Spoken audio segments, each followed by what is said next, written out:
छत्रपति शिवाजी महाराज सामाजिक समरसता अभियान के तहत श्रम कल्याण केंद्र के मैदान में आज इंजीनियर प्रणव प्रकाश के नेतृत्व में 25,000 से अधिक शिवाजी समर्थकों का महाजुटान हुआ। कार्यक्रम की शुरुआत दीप प्रज्वलित कर की गई। स्कूल के बच्चों ने सांस्कृतिक कार्यक्रम भी पेश किया। अभियान के संयोजक प्रणव प्रकाश ने इस मौके पर कहा कि देश को जब जब कुशल प्रशासन की महत्ता समझ में आई है, शिवाजी परिवार ने पूरी निष्ठा से देश को दिशा दी है। चाहे शिवाजी महाराज के सत्ता संचालन के तौर तरीके हों, अष्टप्रधान नीति हो या समाज के निचले तबके तक प्रत्यक्ष तौर पर लाभ पहुंचाने को सत्ता का विकेंद्रीकरण हो, शिवाजी परिवार ने गरिमा और मर्यादापूर्वक जिम्मेदारी निभाई है। प्रणव प्रकाश ने कहा कि नालंदा ज्ञान की भूमि रही है और आज शिवाजी महाराज के समर्थकों ने जिस उत्साह के साथ इतनी बड़ी संख्या में एकजुट होकर शहर को पात दिया है, शिवाजी महाराज सामाजिक समरसता अभियान की विधिवत शुरुआत हो गई है, जो बिहार के अन्य जिलों में भी चलेगा। हिलसा, हरनौत चंडी सहित नालंदा के 20 प्रखंडों के सुदूर गांवों से शिवाजी परिवार इस अभियान को बल देने स्वतः जुटे हैं। हम सब मिलकर शिवाजी महाराज के विचारों को जन जन तक पहुंचाएंगे। उन्होंने कहा कि हम में से अधिक लोग शिवाजी महाराज को योद्धा के रूप में जानते हैं, जबकि उनकी प्रशासनिक क्षमता अद्वितीय रही है। उन्होंने नई पीढ़ी के प्रेरणा स्वरूप शिवाजी महाराज के नाम पर पटना के मेरिन ड्राइव पर स्टैच्यू ऑफ गवर्नेंस के निर्माण की सरकार से मांग की, जो देश की सबसे बड़ी प्रतिमा निर्माण हो। महारैली में जुटे ऐतिहासिक भीड़ को संबोधित करते हुए प्रणव प्रकाश ने कहा कि जिस तरह से 2005 से शिवाजी परिवार के वंशजों ने प्रदेश का सत्ता संचालन किया है, 2025 के चुनाव के बाद भी ऐसे ही कुशल संचालन से विकसित बिहार का निर्माण होगा। चेहरे बदल सकते हैं, पर चाल और चरित्र से शिवाजी परिवार के वंशज ही सत्ता की बागडोर संभालने में अपनी अहमियत साबित करेंगे, इसका पूरा भरोसा है।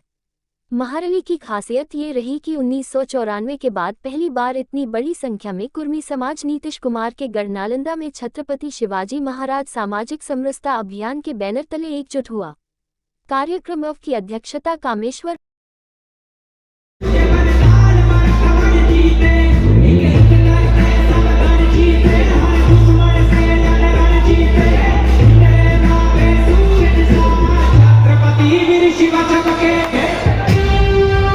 समय आ गया, हिंद प्रांत के हर इंसान को एक शैतान से मुक्ति दिलाने का वार होगा। मराठों का अंत नहीं, मुगलों के विनाश की शुरुआत है।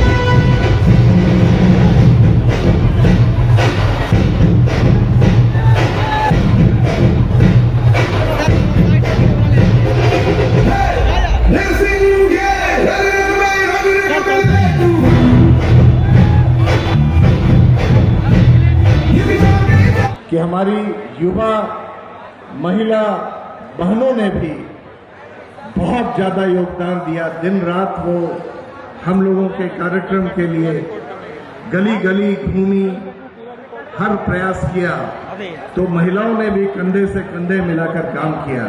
प्रियंका जी यहाँ हैं, कई महिलाएं हैं, सब लोगों ने बहुत अथक प्रयास किया। अब आज जो भारत है, थोड़ा दुख होता है कि भारत के राष्ट्रवाद और इसकी सांस्कृतिक विरासत पर बाहरी और भीतरी खतरा मंडरा रहा है। आप इस चीज को बहुत अच्छे से समझ नहीं पाएंगे जब तक आप इसकी गहराई में नहीं जाएंगे। तो ऐसे समय में भारतीय राष्ट्रवाद और भारतीय सांस्कृतिक धरोहर को बचाने के लिए हम सभी युवा, हम सभी नालंदा वासी, हम सभी बिहार वासी, हम सभी देशवासियों को कुछ प्रण लेना होगा। हमें ये प्रण लेना होगा कि छत्रपति शिवाजी महाराज जैसे महान योद्धा, बुद्धिजीवी एवं कुशल प्रशासक से उनके सिद्धांतों को, उनके विचारों को, उनके कार्यप्रणाली को सीखकर हम इस देश को, इस राष्ट्र के धरोहर को, इस सांस्कृतिक धरोहर को बचाएं। छत्रपति शिवाजी महाराज सामाजिक समरसता अभियान की शुरुआत की गई। ये अभियान है, ये शिवाजी महाराज के विचारों, सिद्धांतों, उनके कार्य पद्धति, उसके अनुसरण करने की ओर ले जाता है। शासन की व्यवस्था, हम छत्रपति शिवाजी के बारे में उनके योद्धा रूप को तो जानते हैं, मगर हम बहुत कुछ ऐसा नहीं जानते जो हमें जानना चाहिए, जो आज भी बहुत प्रासंगिक है। छत्रपति शिवाजी महाराज की प्रशासन और शासन एक अनूठी व्यवस्था के तहत बहुत ही सफलतापूर्वक चलाई गई थी। उनकी अष्टप्रधान व्यवस्था हो, जिसमें प्रधानमंत्री होते थे, विभिन्न विभाग होते थे, न्याय विभाग, रक्षा विभाग, या उनके सत्ता के विकेंद्रीकरण, जिसमें कि सत्ता आम लोगों के पास, आम लोगों के नज़दीक जा पाए, इसकी व्यवस्था थी। जैसे उन्होंने रियासतों को प्रांतों में बांटा और प्रांतपति नियुक्त किए, जैसे आज चीफ मिनिस्टर्स होते हैं। तो छत्रपति शिवाजी महाराज एक अनूठे, एक बुद्धिजीवी राजा थे और एक अनूठे प्रशासक थे।